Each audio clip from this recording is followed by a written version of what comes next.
Welcome to another episode of our Love Not Fear podcast in the context of transformational cultures. Today, my guest is Priel Korenfeld, calling himself an organizational hacker, and he's a partner at the Milan-based consulting company Copernicana.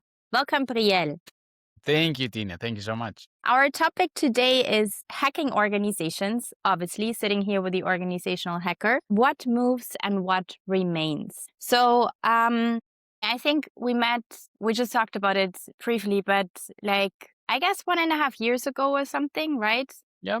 Love at first sight, getting along because we share a passion on organizational culture and design and how to actually create thriving organizations. Yeah.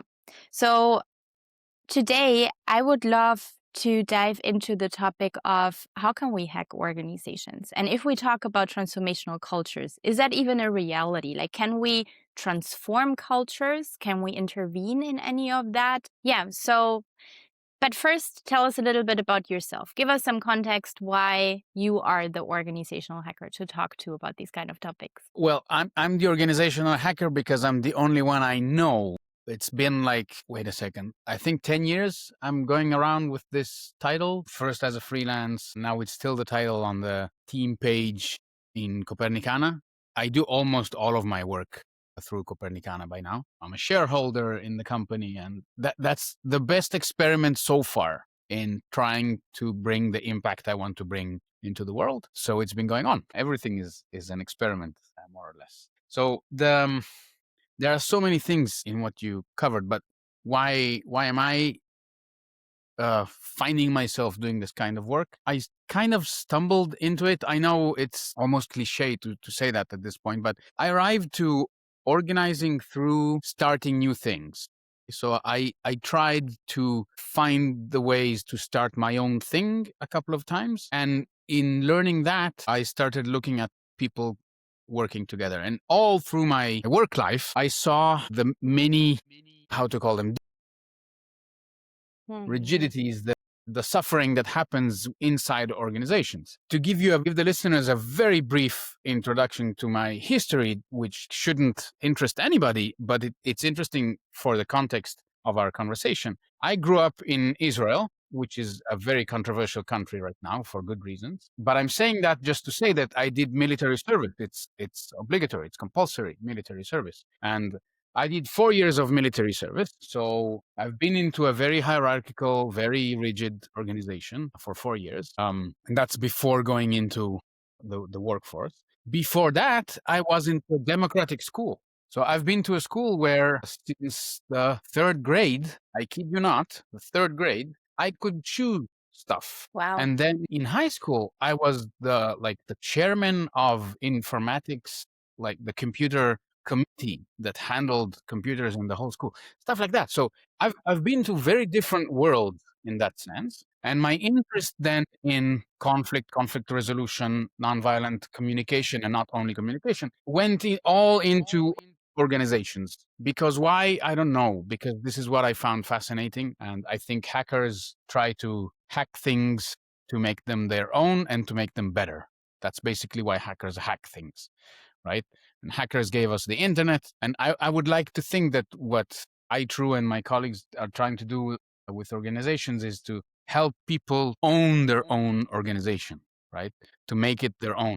We all do organization as if it's normal to do it that way, which is like downloading an app and using it how it was created. And I think we can all hack our own organizations to make what we want with them. So if we want them more flexible, we can make them more flexible. If we want them more livable for human beings, then let's do that.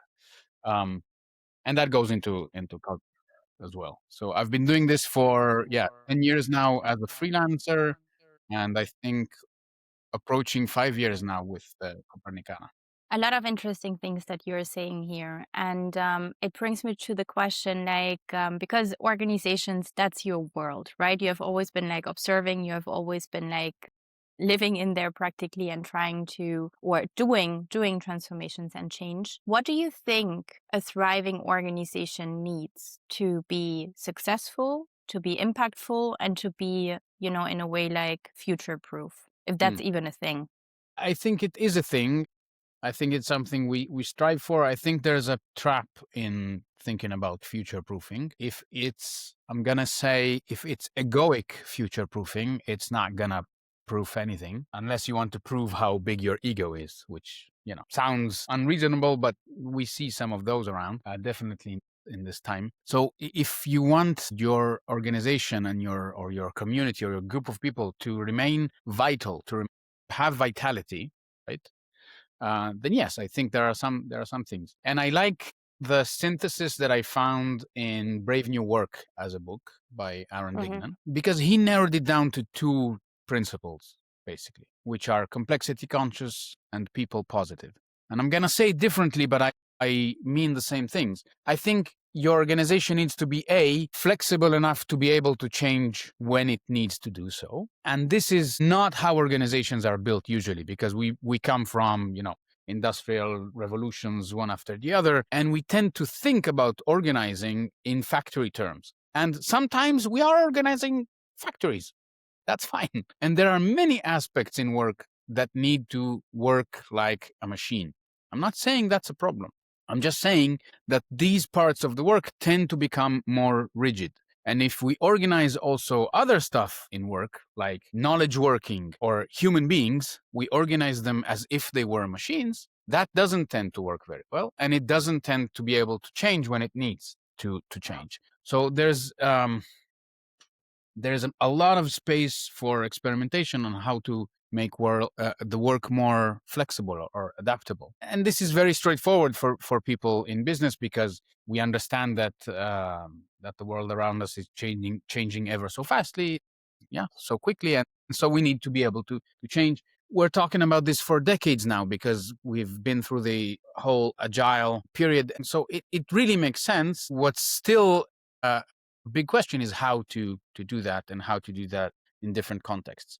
But flexibility is one thing, and the other is it needs to be habitable by human beings. And by that, I'm laughing because it sounds obvious, but it's not. Organizations, as they grow, tend um, to do both of these things very poorly. So first, as organizations grow, they become more and more rigid, more and more fixed and slow, right?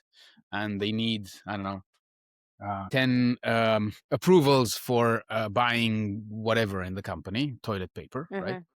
And so they become more rigid and more slow. And also they become less and less habitable by human beings. And I like this word habitable in English. It's not, it doesn't look like it's a good habitat for human beings. It's not where human beings can flourish. And as long as we are human beings and we are building organizations for human beings to work together, we need to think about that. And some aspects of human beings are the same because we are the same animal, right? And some of them are different. So it depends on culture. It depends on, idiosyncrasies of the specific people and the genesis of the community and all of that. But human beings share many of their needs among them. And I think catering to those needs is something that organizations would like to do, and then they find it hard to do that and do business, for example, and make it work. Yeah, even if you are a nonprofit.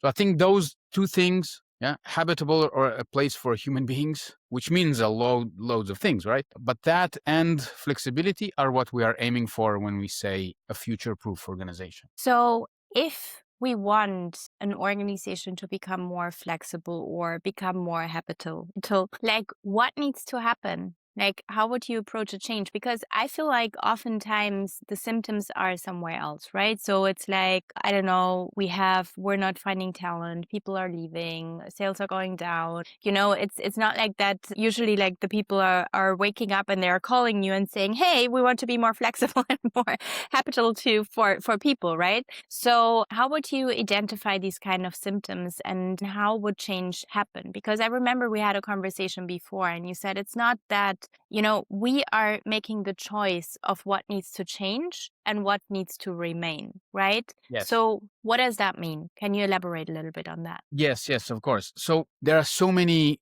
good and so many obsolete contributions around change and change management. Yeah, how it's usually called. So I'm not going to go into all of that. The concept I found really, really useful is that in order for us to handle change, and this is, I think, as a metaphor, this is true, very true for human beings, for the way our psychology works, but it's also true for nature when it changes. Nature changes all the time, but not everything all the time. And it's not always a change project, right? Like something that nature announces and then does a whole lot of change and then it's a revolution. Yeah. Some changes are faster, but most changes in nature are ever so slight, like small and very, very frequent. So I think what we need to consider and when we change is like the title that you chose that I like very much from around this concept. We need to understand what remains the same as we are changing some of the things around it, which is very similar to the concept of a pivot from the startup world, to pivot your startup or to, yeah. To pivot means that you have a center around which you turn, but you need to have a center. And that helps in many ways. One of them is that you have some stable ground to hold on to, right? You have some identity if that's needed. Otherwise, change is really, really stressful. Everything is moving and we don't understand anything anymore. So going back to your question about symptoms can vary wildly, right? An organization that has difficulties, that has organism in difficulty, right, can show that difficulty in many, many different ways. So is it internal? Is it external? Usually, if it is only internal, for example, you can do a lot of work, but if it's not connected to the environment of that organism, if it's not connected, for example, to the market and how this organization works with its market, I find that work tends to be a bit self-serving or like a bit like an ideology. This is what we would like to, which sometimes is amazing, right? But it's a big question if it can hold water, so to speak, when the organization is in contact with its environment.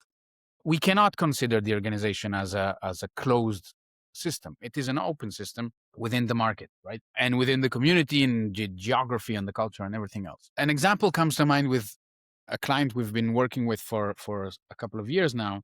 And the problem, for example, is flexibility. Yeah, but flexibility takes the form of integrating new companies because this is a group that does a lot of M&As, merger and acquisitions. And when they do these acquisitions, they need to be able to, I'm going to say it badly, to integrate or to absorb. It's much more complex than that.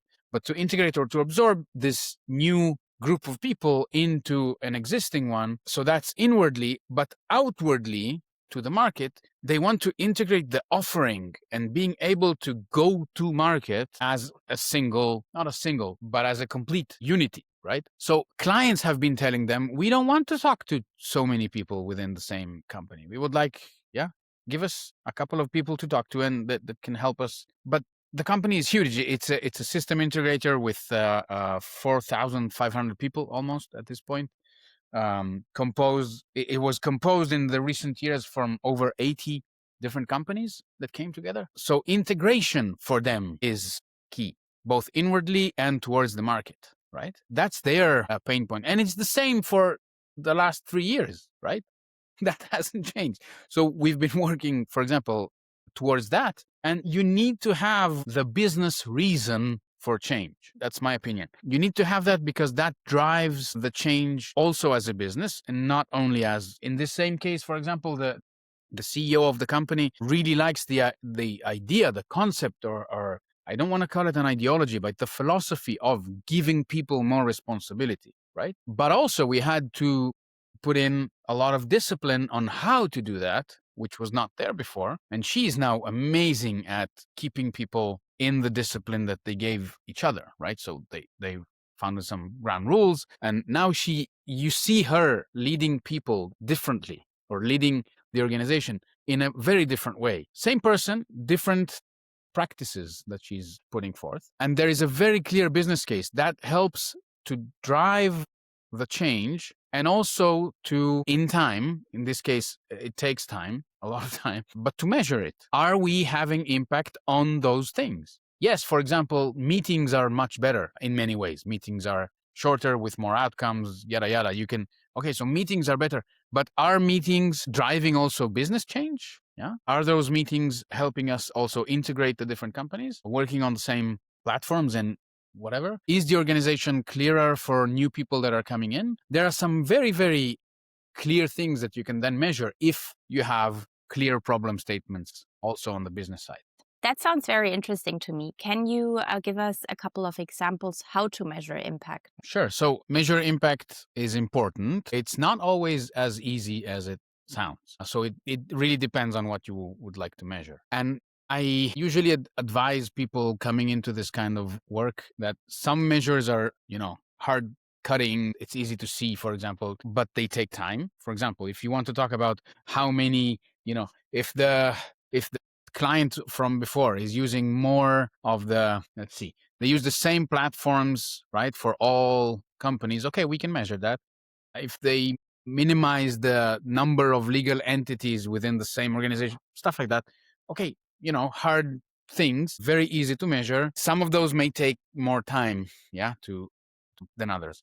But fine, you can measure the time it takes to bring something to market. You can measure in their case, for example, how long does it take to formulate new offerings to clients, right? Or participating in tenders, because the organization became more and more complex. So measuring that, for example, how long does it take us to give an answer to a prospect is a good example of how flexible are we in catering to new needs, right? So some things like that are very, very straightforward business wise, right? So those are business metrics that you want to impact when you work on your change, when you work on your transformation. So you choose between those. The important thing in that case, in my opinion, is in my experience, is that you need to either find measures that are already happening, so metrics that are already being measured, right? Right. Or you need to work on that beforehand. And I find that many organizations that go into change, when you try to see what's the information that's already available, like easy to read, there's a lot of work to do there, right? There are no, I'm not going to say no metrics, but not enough of those are Mm, widely available. And so that would be a good starting point. So then you can look at those. So business wise, yeah, you can choose depending on what's the impact. Is it go to market? Is it yeah. sales? Is it, users or whatever? And inwardly, there are many faces to this. And I like to provoke executives, managers, and so on, but people in general in the organization to when we talk about measuring and when you talk about impact, given the fact that we want to discuss also the experience of living human beings in the organization, if we want the organization to be more habitable, as we said, that's completely subjective. There is no way around it. It is completely subjective, right? So you can measure stuff around it that's objective. How many meetings are done? I'm going to talk about meetings because it's something that everybody suffers from. Everybody knows, right? So how many meetings, how long are the meetings, how many outcomes from the meeting? Okay, you can measure those things. But how about just doing a checkout round or closing round at the end of the meetings and following that along? So what's a closing round or a checkout round? You just ask everybody, how was the meeting? How are you leaving this meeting? And everybody says their point. You don't allow conversation, you don't allow interruptions. You just go around the room of the five or six people that were there, and you do a checkout. Mm, That's it. Tick, tick, tick, tick, tick. very powerful. Uh, Yeah. and is that a measurement? Well, kind of. No, yeah, I mean, but the measurement would then be how vulnerable our people are, right? Like what are people sharing? And that is, as you say, it's like it's maximal subjective. Like it's like the same. How are we measuring trust? Yes. Yes. Like, and trust is like an outcome of XY happening, right? So it's like, yeah, I'm with you. I don't know. I don't have solutions for that, right? But it's like, it's this kind of like individual checking in with people, like, okay, and doing that over and over and over again, because that is actually the process is creating the culture you want to have, right? It's not like, okay, we're going for an outcome. Yeah. And also it serves as an excellent feedback loop to itself, right? So Mm-hmm. if you close the meeting saying, yeah, I think we need to do that part better, or I think I'm not, and you do that over and you do that over, and you see the change, and then people start saying, well, that was an excellent meeting. Thank you for facilitating, Tina. That was really helpful. Yeah. And then they go again. That at some point you start hearing people, I don't understand how we worked differently beforehand. This is the new thing now, right? And then something else will come up, right? And will be the difficulty of the moment. So what's important for me in those measurements is not, we need to mix objective and subjective, right? Mhm. We need to be able to mix those, and we need to look at the specific things that we want to change. Is it speed somewhere, or volume somewhere else, or whatever that is. Not to be too attached to those. Those are only measurements. They're not the reality. Those are the data points. They're not, you know, you need to interpret them. And the important thing is the feedback loops. It's not Mm. about the measurement itself or about achieving a certain point. Sometimes it is, but that's not the thing. The question is, how is the organization doing? And also, it's only the feedback loop that will show you what's next, what's next, what's next. Exactly. And it also creates agency, right? And accountability to a certain extent, and ownership, because there's like this mini moment of reflection that can then being translated into action, because it's then not so far anymore, right? It's not like, I don't know, you're like standing here, you're thinking about something, but like the step to actually feel agency or accountability is like still like a mile away. Well, you are reflecting it and speaking things out. You are already, owning something. You know what I mean? Like it's like a practice in itself towards Yes. like a more, yeah, let's say engaged organization, right? Yes, the first step is noticing, Mm-hmm. which is just like in business terms, it's called measuring. In human terms, it's called noticing. Mm-hmm. What's going on, right? How was the thing that we just did? What did you notice? Yeah. I end up some meetings noticing that someone didn't talk, Mm, for example, right? And yeah. it might be okay, it might not be okay. So I'll just, send the message to that person, hey, you didn't talk today. What's going on? And I find out that either it's fine and it's completely normal. Yeah, I didn't have much to say, but it was very interesting to me. Okay, that's fine. Or I find out that something was happening behind the curtain or below the surface Yes. that now I want to cater to, right? Mm-hmm. So I love these micro moments because they are very telling for us as human beings. But we need the feedback loops, and we need the rhythm to Mm, it, right? If you have a weekly rhythm, a monthly rhythm, the annual rhythm, those are the moments in which we as human beings get a picture. We build a picture. For business, yeah, we'll use the same measurements, and also those, they need to go into a rhythm. It's only that rhythm that will give you a picture out of that. Otherwise, they're just data points. It's like looking at the stars and not seeing constellations. yeah, that makes sense. And the rhythm also creates like the practice, right? And the practice creates like the actions. And you said like a very important thing, like the micro moments. And when I think about an organizational culture, I feel like the culture is actually made of these micro moments, right? It's like we don't have to overanalyze it. Not everybody has to put themselves out there and be maximal vulnerable and sharing about, I don't know, any fight they're having at home and why they're distracted, right? That's not like the pressure I think you want to put on people. And I've been in a culture where it at some point became like a group pressure, right? And then you have people feeling not very comfortable with it. But how would you like how do you see an organizational culture? Like, do you think we can transform a culture, or we can actively intervene to create culture XY that, we desire? Culture is very real, but it's not accessible directly. Hmm. That's our big issue with that, right? So it's very, very real. The famous saying goes that culture eats strategy for breakfast, right? Mm. I've recently heard Gary Hamel talk at the World Business Forum in Milan, and he had a beautiful slide where he added to that saying that bureaucracy eats culture that eats strategy. So if you are a Okay. big bureaucracy, that eats everything else, which made Hmm. total sense. And I only laugh about it because I don't want to cry about it, but that's the cost that we have. And it is a kind of culture, if you want.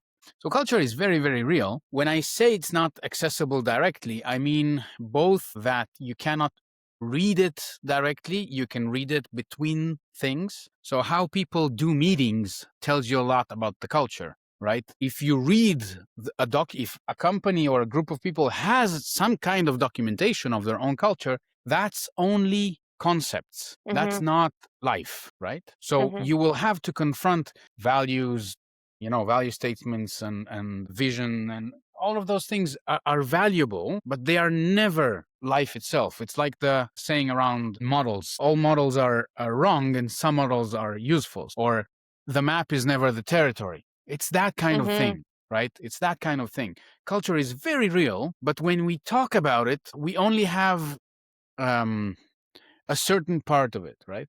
So when Right. you look at it, you need to look about how things are going, how life is in that organization, and then you can talk about culture, which is what anthropologists do, for example, right, for a Mhm. living. And so you can describe a culture, yes, but that's not it, right? And that's the first part, and then we take that mistake and we do it the other way around as well. So we would like to decide what the culture is, or to design a culture. Mhm. Now, if a culture is very real, but it's not, in complexity terms, it's an emergent property or emergent reality. So a culture Mhm. emerges from how people interact, from how things in the system interact between themselves. So at certain point, you can say there is a German culture or an Italian culture, but nobody designed that culture. It came about, right? And I like to use the metaphor of nature all the time because I think it's very telling for healthy environments, right?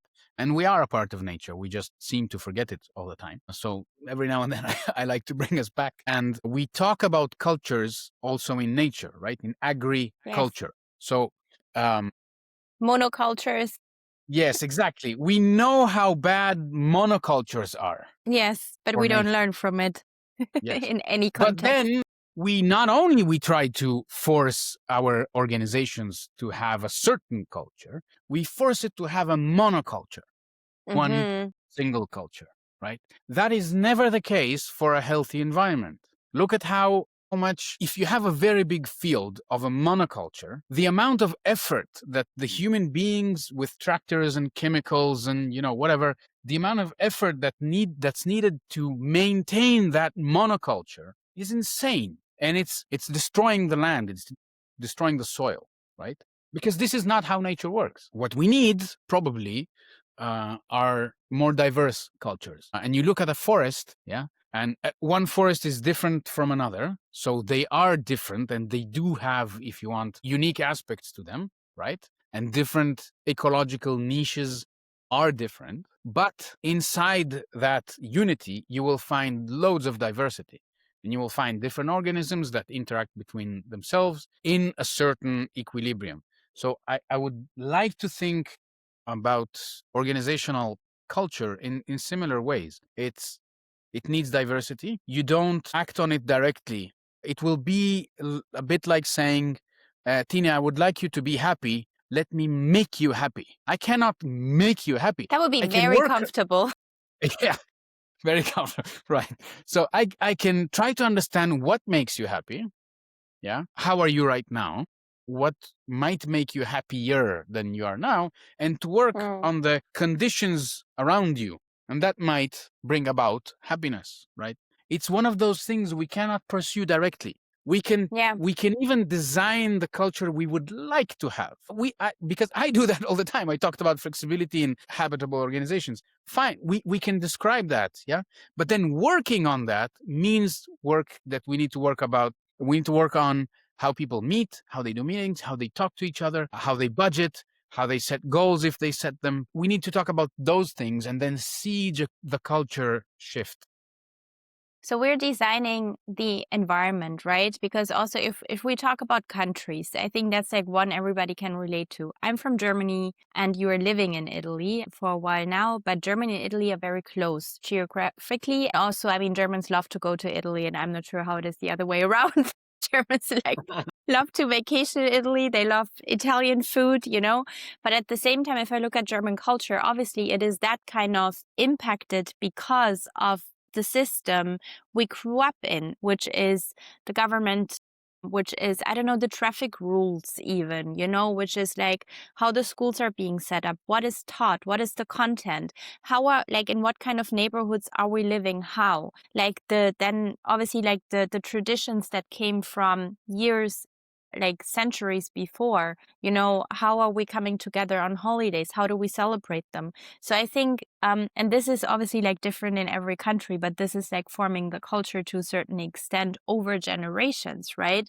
But there is some fluidity in it because new people are joining the neighborhood, new people are joining the country. You're making decisions. You move to like the big city. And I had this very recently in a conversation because one of my best friends, also living in Amsterdam, she's like, oh, I'm just trying out this like Bumble Friends app, like looking for friends literally in the city because it is we all live like so isolated and anonymous, but we came here out of this, we want to self-express, we have like this personal needs, we want to be free. So I'm very grateful. Like we have this restaurant downstairs, and Malu, kind of like the first 3 years now, she like Malu, daughter of mine, grew up in this restaurant. And you have a 65-year-old, a 45-year-old, you have like 16-year-olds, 20-year-olds. There's a whole diversity of people from different kind of nationalities, which is like the culture Malu is growing up with, which is very different to how my nieces are growing up with, right? But there's one common need, which is like this human need of belonging. And we have that in organizations as well. And sometimes we are overinterpreting it, I think, or we're like putting too much emphasis on it sometimes. And then we get to like these cultures of family, and you go in a whole identity crisis when you leave. I think it's like it's such a super interesting topic because it's on individual level, it's on family level, which is also a social system, which is on your neighborhood, which is on city, but also the organization as one of like the microsystems we're looking at, right? So, but what I'm hearing from you is saying, yeah, we can tweak the environment, we can do stuff there, but at the end of the day, culture is a result. And it is, to a certain extent, it's fluid because there's different kind of factors that are changing on the way. So who are we to think we can really intervene? But we should be more, let's say, more moving like what it is there, like what's given, like how nature is working, right? So how can we look at what is there and not trying to align and cutting out or eliminating the diversities in trying to align on needs, on values, on mission, on, I don't know, personalities even, right? And to make it a monoculture, because the diversity is actually going to be our nurturing ground to show up in the world and to have the impact we want to have. Yeah. I think as you were talking, my mind went into, well, a picture I saw was the lawn I have outside, which is not a lawn. It's just what comes out of the ground naturally. I've never sown, I never put seeds of lawn in this ground that I have here outside. I just cut it regularly. And what comes out is the natural herbs and flowers and whatever. And I do think I wouldn't say to control, but we need to cater to different needs in the organization. So for example, we do need, I don't know if to call it alignment, but we do need to be able to work together. We do want the organization to do some things more than others, or some things rather than others. So we do that. We do have intention, right? And we do want to bring that. And so we feel these, I use the word tension from holacracy, and not only from holacracy, but I find it's a good term because this is how we feel those things. We feel them as attention. So I need something. That need is not fulfilled by itself, right? It's not automatic. Something is blocking. Maybe there is tension building up, right? And it could be it could be building up and then releasing, or it could release more quickly, but it builds up, or it tends to build up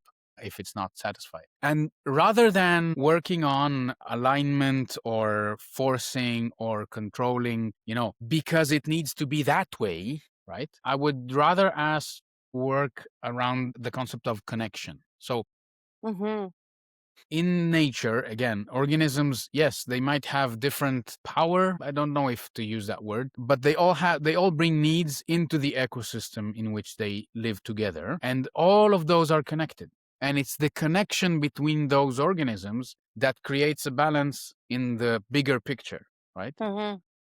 So you might need to, I wouldn't say sacrifice, but to find a compromise between what you need in this specific moment and what someone else needs in a specific moment. But that tends to find an equilibrium, because this is how nature works. This is how things move around. And the more we as human beings are able to flow with these movements, the better we feel. Because if we cling to something, right, and we say, it needs to be this way for some reason, right? This is a rigidity that we bring to the system. I talked about organizational rigidity and bureaucracy before, but this is rigidity that we bring. If we are rigid, we will suffer with that rigidity, because we also need to change. So I don't know if it answers somewhat your No, question, but this is where my mind. yeah, and I mean, like, what the rigidity is rooted oftentimes in fear and with that mistrust, right? Yes. So it's like also in a way a conditioned way of the bigger culture we are part of and the beliefs, I guess, we're bringing into that social system of an organization. And I'm just wondering, because you're hitting a spot here, because my main topic that has been on my mind for probably the past years is the role of the individual in the collective. How can we meet individual needs and still contribute to the bigger system in a way of, I don't want to say harmony, but in a way that makes sense? So I'm not talking about, it doesn't have to be frictionless, right? It should not be frictionless. We need friction to grow. So I think it's important, but we also know when personal or individual needs are oftentimes not met, you're not showing up in the world like you would like to, right? And most of the time that's when like basic needs are not met and so forth. But it still remains for me to a certain extent not a mystery, but like a matter of exploration, because I think we're working in different systems, we're living in different systems, we're contributing to different systems, and I think we're always practicing it the one or the other way. And Yes. the result is also different depending on the different periods we're living through in our life. And it's not like that we're always at the high or we're always at the low, or, like there is so much movement into our individual life. And then oftentimes it's just like when people really showing up and you feel in the core they are where they are and need to be, and they're doing what they need to be, and they're responding to you out of that space and practically setting boundaries. It is a very different boundary setting compared to when people are coming out of a space of rigidity, a space of fear, Yes. and then trying to set boundaries because it's not authentic in a way. And you feel like, no, like that doesn't make any sense, and that's painful and hurtful. And so, yeah, I think for me, what I'm taking out of it would be it's an ongoing exploration and discovery, because we're all different. The systems are all different we are part of. Hence, like the organizations are different as their unique social systems. So, yeah. You're touching something that's currently on my mind, and I only have a half answer, right? So I have my first draft of an idea, but I really want to explore, right? So I'll bring that to the table. You talked about the connection or the role of the individual in the organization. So we are a system within bigger systems, and this is how it all works, right? So we do have agency, and the organization, maybe we can say, has intention, agency, or whatever. I would say a couple of things. First, organizations don't exist outside of the interaction with the people they inhabit. I'm going to say it again differently because it's an abstract sentence. An organization is just a group of concepts. A legal entity is not something that exists, it's an abstract concept. A community is an abstract concept unless someone lives it, right? Budget is a completely abstract concept. You could say money is a very real thing. No, it's not. It's just concepts that human beings use to then do Yeah. a whole lot of stuff with them. So I would like to say that the organization doesn't exist unless it is lived by human beings, and human beings don't make it into an organization unless they interact with those concepts. So only in the interface between someone, right, that's a living thing, and those concepts, only in that interaction we can talk about the organization as it manifests, right? Otherwise it's just like a piece of paper on which we wrote a whole list of stuff, right? It's not out there in the world. So why am I saying that? Because it it goes into the connection that you were looking for.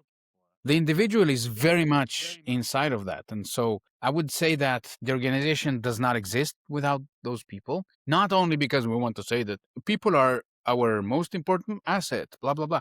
The organization doesn't even exist without these people. Exactly. And the organization will be different if you put different people in there. The culture that those people bring, the baggage that they bring, the sometimes trauma that they bring, or the impact that they would like to have in the world, all of those things are very, very individual. And the question I'm sitting with recently is, to what extent the organization is allowed, or we would like to ask it to Mm, influence people in their space, right? right. I'm saying that because, for example, we do a checking round and you talk about Malu and I talk about I don't know, I had a fight with my brother or whatever. Is that something that we would like to cater to as a Yeah. team? I Yeah. think that's a question to ask ourselves. It's not we should or we shouldn't. We should decide. We should be able to decide that. But I have, in my draft answer, I have a boundary. You used that word before, so I do have a boundary there. I think people should be um, sh- could be helped. We can help each other as individuals to notice things within our individual space. For example, my colleagues can help me notice that some things that I live together with them, some things that I go through, tend to trigger me more or trigger me less, right? My community can help me in that. My community can also help me in understanding if I want to do something with it or to find resources that I can do something with it. But I don't think my community should even invite me to do that. Or, yeah, you should really work on that, right? Because that's not helpful for us, or you should be different. That's not the point. My community should stop by saying, should arrive only to the level of saying, when you're triggered that way, it's really hard working with you. That's our part, community part. What you Yes. want to do with that, Boundary setting. your business. That's the boundary between the individual and the organization. So they are connected, but don't go into the individual space as colleagues or as a community, right? Into an individual space. Work on that connection, work on that relationship. Otherwise, I find it manipulative or even violent. So that's my half Well, half answer to that. yeah, you're hitting a very big spot, and I think this also this like I need to comment on that because, and I do think it's coming from somewhere because I mean, I lived and worked in that space operating with holacracy for over 5 years, right? You're doing that. And there's a very fundamental thing in there, the role and soul division, right? Which very consciously lets you make a decision. Am I now acting or responding out of my role? Or is it like Tina having a personal kind of opinion on whatever? And I mean, my story, but our listeners might not, but that we experimented with that to an extent that definitely that def on individuality. And that was on individual purpose, on values, on how we are showing up. And I mean, we did like so much. Like we had such an internal focus as an organization on doing personal development work, right?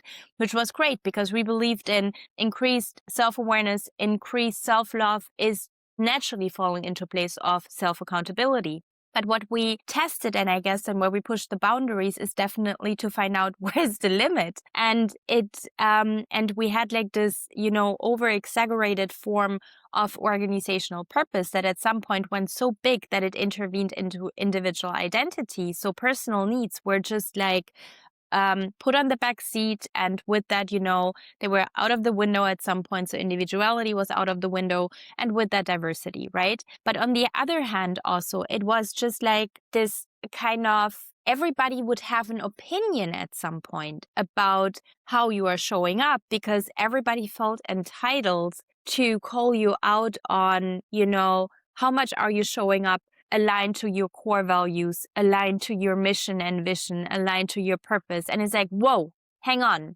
I cannot, like, you should not be able to judge me on that. I cannot judge you on that because it's such an individual, personal thing. So I think there's two parts to it. If you like, do things invitation based and you're giving people an opportunity to, for example, I don't know, be invited to take budget, to see a coach and do it on individual level. We're not going to get intervened. There is already, I think, a fine line in it, but it's still like saying, okay, that's what you can do. And that's like a benefit we give you, but we're not telling you you have to see that coach, and we have to see that coach on a collective level as well, to finding out these very individual things, because we want to force people to feel vulnerable and to put themselves out there to finally build trust. That's not how it works, guys. And I mean, we did great the first 3 years, but then we just kept going, couldn't get enough. And then at some point, it can really blow up into your face. So it's like, I think, a constant kind of what you described as equilibrium.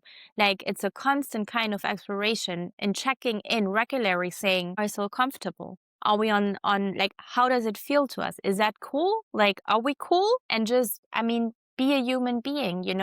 Don't be don't be different in terms of just show up as human, like be Yes. kind, hold each But I other think if needed. what we mistake in that is, I'd like to add, because I think this is something we fall into as a trap. Mm-hmm, Agency is first and foremost agency for ourselves, mm-hmm, and we mistake it for agency also somewhere else. Right now, I'm mm-hmm, powerful. I can change everything outside. Be powerful inside yourself. mm-hmm, That mm-hmm, doesn't mean that I use my power over you, for example, right? So I can very powerfully, or very with a lot of agency, say, Tina, the way you showed up to the meeting this morning really didn't help. I couldn't work like that, right? Or whatever. But I talk about myself. I say, Tina, you yes, do whatever you want. I'm just gonna tell you how it landed on this side. And by the way, it might be a projection, completely a projection, right? I mm-hmm, might be blaming you for something that I brought that morning, because we human beings, we do that. So I need to keep my power within my space. And my half answer to this is that if we go over the boundary within inside someone else's individual space, we are doing harm. By definition, mm-hmm, we are doing harm. But yeah, that's my draft answer. So I would say that the community or the organization is not allowed to intervene in the individual space. It is allowed to say to that individual, or to help that individual to notice what is happening within them, and mm-hmm, even to help them to work on that if they wish to do so. mm-hmm, Help me find a coach, help me find, a psychiatrist if that's the case. But that's my part to do. You're mm-hmm, not allowed to ask me to become something yes, different. You can only yeah, say, we need this and that. Yeah. Can you come? So you can talk yeah, about the relationship. You don't enter into that space. I hope that's clear enough, because it is in my mind. It's very hard for me to talk about it in a yeah. clear way. And I think we should definitely have another conversation about that. But this was super fruitful. Like, thank you so much, Priel. I think we are getting a lot out of this conversation. So I really appreciate that. I really appreciate you. And yeah, I hope we will continue our conversation. We will. We will. We will. I know. So It's thank been you working so so far. much. It's a good connection. So we'll keep it Yes, up. exactly. So, how can our listeners find you? I have a curious enough name, so Googling me usually works. Priel Korenfeld, and that works. I used to have a website for myself. I don't find it very useful anymore. So you can have a to start a conversation or to find some of my thinking. Yeah, LinkedIn is the place right now, and you can go to copernicana.com, and if you read in Italian or you translate your stuff online, which is very very easy right now, you can read many of our materials there. Thank you so much, Priel. Thank you so much, Tina. Thank you for holding this space. Thank you. Bye bye. Bye.